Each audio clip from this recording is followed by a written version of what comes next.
بسم اللہ الرحمن الرحیم۔ دوستو، یہ میرے ہاتھ میں پیاز ہے۔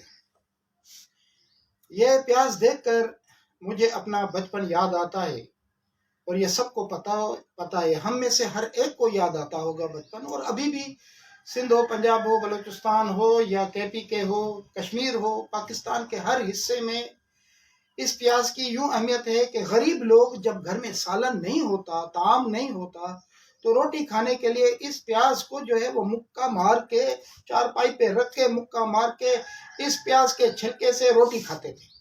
یعنی غربت کی وہ لیول جہاں طعام بھی نہ ہو، سالن بھی نہ ہو، وہاں یہ پیاز سے غریب آدمی، مسکین آدمی گزارا کر سکتا تھا۔ اور اب یہ پیاز 300 روپیہ کلو ہے۔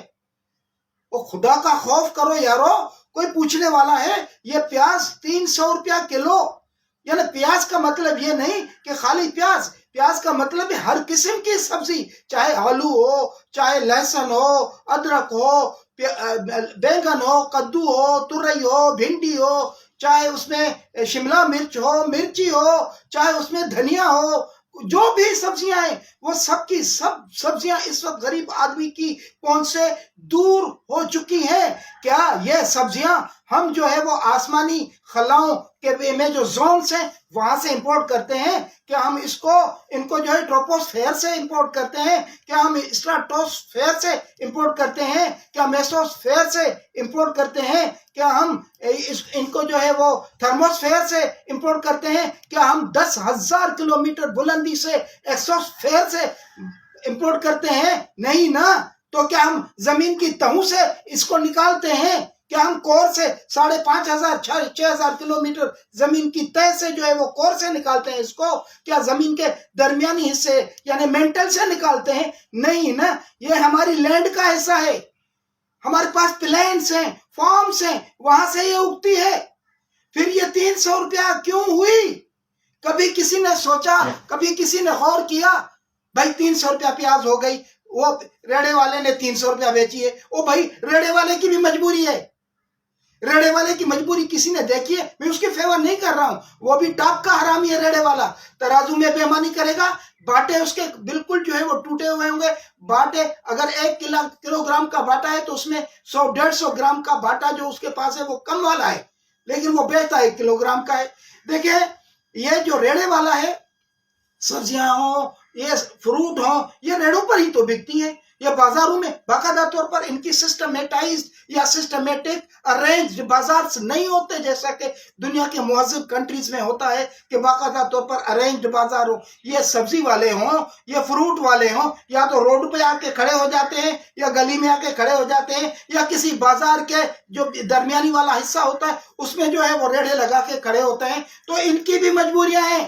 ان کی کیا مجبوریاں ہیں؟ مہنگائی ہوتی کیوں ہے؟ میں بتاتا ہوں آپ کو، اس پر بھی غور کریں۔ کیسے یہ جب سبزیاں نکلتی ہیں تو ٹرانسپورٹر کے کرائے بڑھے ہوئے، پھر راستے میں جتنی پولیس کی چوکیاں پڑتی ہیں ان کو حساب کتاب دینا پڑتا ہے۔ پھر جب یہ مارکیٹ میں آتی ہیں یعنی ڈسٹریبیوشن ہونے کے لیے، یعنی جو ہول سیل مارکیٹ ہوتی ہے، وہاں پر کمیشن الگ ان کے پڑتے ہیں، لیبر الگ پڑتا ہے ان کا۔ پھر وہاں سے جب چھوٹے چھوٹے مارکیٹس میں جاتی ہیں تو پھر راستے میں پولیس کی چوکیاں، ٹریفک والے الگ، دوسرے پولیس والے الگ، باقاعدہ طور پر ایک ایک وین پر صبح کے ٹائم میں آپ دیکھو نا، چیک تو کرو کہ ان سے وصول کیے جاتے ہیں بھتے۔ اور پھر جب یہ عام سبزی فروش یا فروٹ فروش روڈ پر آ کے بازار میں آ کے یہ ریڑھا لگاتا ہے تو پھر گلی کا گنڈا، ایک گنڈا نہیں 2 گنڈے ان سے بھتہ وصول کرتے ہیں۔ ہمیں پتا ہے کسی ریڑھے سے 50، کسی سے 100، یہ گنڈے بھی ان سے پیسے وصول کرتے ہیں۔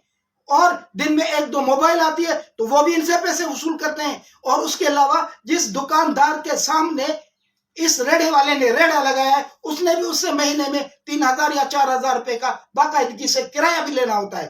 تو یہ سارا وزن جو ہے سبزی فروش اس سبزی کی قیمت میں ڈال کے الٹیمیٹ کنزیومر یعنی میں اور آپ جو ہم خریدنے جاتے ہیں ان کی جیب سے یہ پیسے نکلتے ہیں۔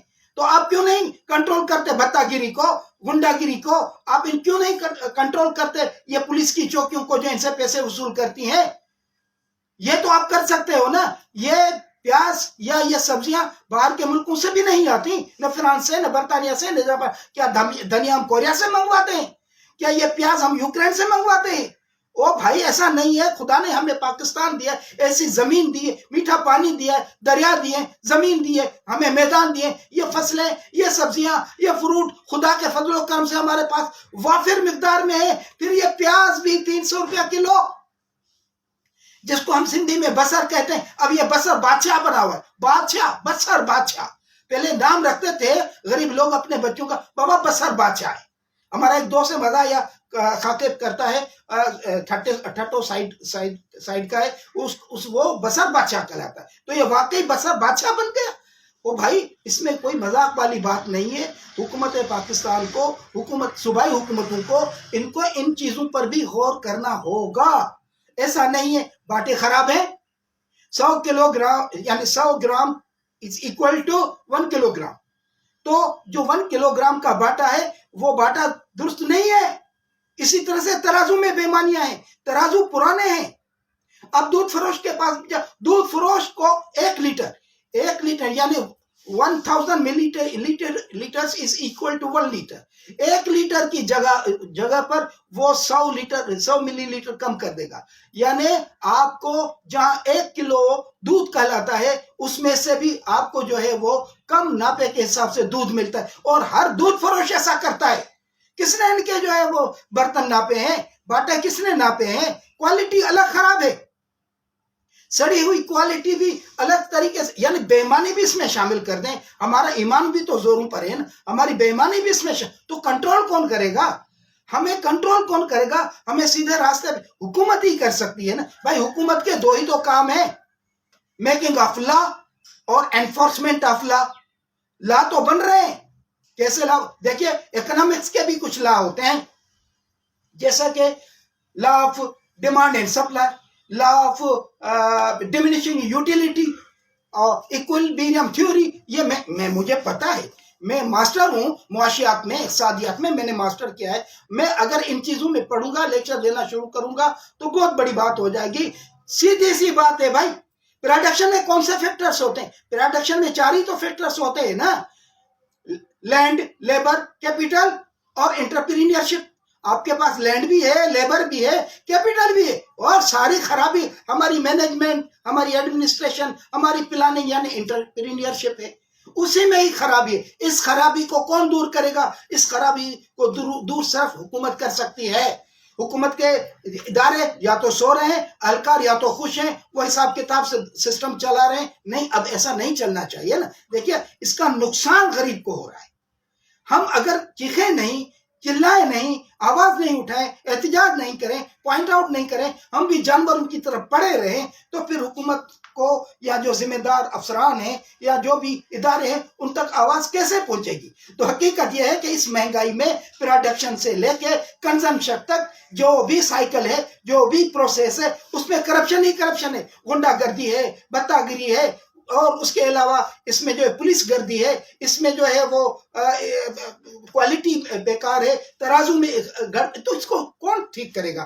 خدا کے واسطے اس طرف توجہ دیں، غنڈہ گردی ختم کریں، بتا گری ختم کریں، ان پہ کڑی نظر رکھیں۔ آپ کے پاس ادارے ہیں کوالٹی کنٹرول کرنے والے، پرائس کنٹرول کرنے والے ادارے ہیں، اگر وہ کام نہیں کرتے، خدا کی قسم ایک تجویز دے رہا ہوں، پاکستان میں ہمارا یوتھ، ہمارا ینگسٹر بے روزگار بیٹھا ہوا ہے، ان کو آپ صرف جاسوسی کے کام سے لگا دیں، گلیوں میں، محلوں میں، بازاروں میں، دکانوں میں، دفتروں میں جو بھی بدماشی ہو رہی ہے، ان کا کام صرف وہ کہ وہ نوٹ کرے، ویڈیو بنائیں، ثبوت بنائیں اور اوپر تک پہنچا دیں۔ بھئی سعودی عرب میں جب آپ جاتے ہو نا عمرہ حج کے لیے، تو جتنے حجاج ہوتے ہیں ان کے آدھے، ان کی تعداد کے آدھے کے برابر تو وہاں پر سادہ لباس میں سعودی کے لوکل جاسوس ہوتے ہیں، جن کو گورنمنٹ آف سعودی گورنمنٹ باقاعدہ طور پر ان کو تنخواہیں دیتی ہے۔ وہاں کوئی بھی بدماشی ہوتی ہے، غلط کام ہوتا ہے، فوراً پکڑ میں آ جاتا ہے اور اس کو سزا بھی ہو جاتی ہے۔ تو اس ینگسٹرز کو، اس یوتھ کو آپ جاسوسی کے کام سے لگا دیں، آپ کے افسروں کی، آپ کے اداروں کی بھی وہ نگرانی کریں، پھر دیکھیں کیسے نہیں سیدھے ہوتے۔ آپ کے ملک میں، ہمارے ملک میں بہت بگاڑ آ چکا ہے۔ او بھائی گوشت والا، گوشت فروش ہڈی کی، یعنی گوشت کی قیمت میں ہڈی بھی دیتا ہے، اور ترازو میں گوشت اس طرح سے رکھے گا کہ گوشت کو زور سے ترازو میں ڈالے گا، وہ جیسے ہی پلڑا گوشت والی سائڈ والا نیچے جاتا ہے، اچک کے وہ گوشت اٹھا لیتا ہے، ترازو کو برابر ہونے کا موقع بھی نہیں دیتا کہ وہ دیکھے تو صحیح لیول کیا ہے، جو باٹا پڑا ہوا ہے اس کے برابر گوشت تلا کے نہیں، وہ اٹھا کے اس کو کاٹنا شروع کر دے گا۔ یہ تو فنکاریاں ہیں ہمارے ملک میں حقیقت بیان کر رہا ہوں۔ آپ نے دیکھا ہوگا تو جب یہ پیاز 300 روپیہ کلو ہو جائے، جب باٹو میں بیمانیاں ہو جائیں، جب ترازو پرانے ہو جائیں، جب بھتہ گیری، گنڈا گیری، پولیس گردی عام ہو جائے، تو پھر مہنگائی کیوں نہیں ہوگی؟ کس کو ہم کہیں؟ کون اس کو ٹھیک کرے گا؟ پاکستان کے حکمران ٹھیک کریں گے، اس کے علاوہ کوئی راستہ نہیں ہے، ورنہ یہ لا لیسنس، یہ لا قانونیت، بے راہ روی، ہر آدمی نے اپنی اسٹیٹ بنائی ہوئی ہے، ہر شخص نے بازار میں ہے، دکان میں ہے، ہر شخص جو ہے وہ اپنی ریاست بنا کے بیٹھا ہوا ہے، اپنے قانون نافذ کر رہا ہے۔ تو اگر یہ اس طرح سے ہوگا تو یہ نظام نہیں چلے گا۔ لہٰذا ہم ہاتھ جوڑ کے عرض کرتے ہیں کہ اگر کرپشن کو ختم کرنا ہے تو آپ جاسوسی نظام کو جو ہے وہ مضبوط کریں۔ وہ جاسوسی نظام آپ کو آپ کے اداروں کی بھی کارکردگی بتائے گا۔ وہ جاسوسی بچے آپ کے گلیوں میں، ملک کے شہروں میں، جہاں کہیں جو کچھ بھی، یہ سب اس کے علاوہ کوالٹی، وہ خدا کے بندو، آم جب پیٹی میں پڑے ہوتے ہیں، 6-7 آم اوپر پیٹی کے، کتنے کی پیٹی ہے؟ 1500 روپے کی پیٹی اٹھا کے جب گھر آتے ہیں تو نیچے سڑے گلے ہوئے آم نکلتے ہیں۔ او بھائی، یہ بیمانیاں، یہ کون کنٹرول کرے گا؟ یہ اسکیئر نہیں ہے، یا قحط نہیں ہے۔ اسٹورز پر چھاپا مارے نا، اسٹورز پر چھاپا مارے، جو اسٹوریج ہیں وہاں یہ بھرے ہوئے ہیں، یہاں یہ ساری سبزیاں وہاں بھری ہوئی ہیں۔ این موقع پر رمضان آیا تو رمضان کی بھی شرم نہیں۔ دنیا بھر میں رمضان کی چیزیں کم ہو جاتی ہیں، ہمارے ہاں اگر عروج پہ جاتا ہے تو جو ہے وہ ہمارا ایمان، ہم بیمانی ہماری عروج پر جاتی ہے، ایمان ہمارا غائب ہو جاتا ہے۔ تو اب اس سے زیادہ میں کچھ اور عرض نہیں کروں گا، بس ایک دل سے دعا نکلتی ہے، اور وہ دعا یہ ہے کہ خدا کرے کہ میری عرض پاک پر اترے وہ فصل گل جسے اندیشہ زوال نہ ہو۔ یہاں جو پھول کھلے وہ کھلا رہے برسوں، خزاں کو بھی یہاں گزرنے کی مجال نہ ہو۔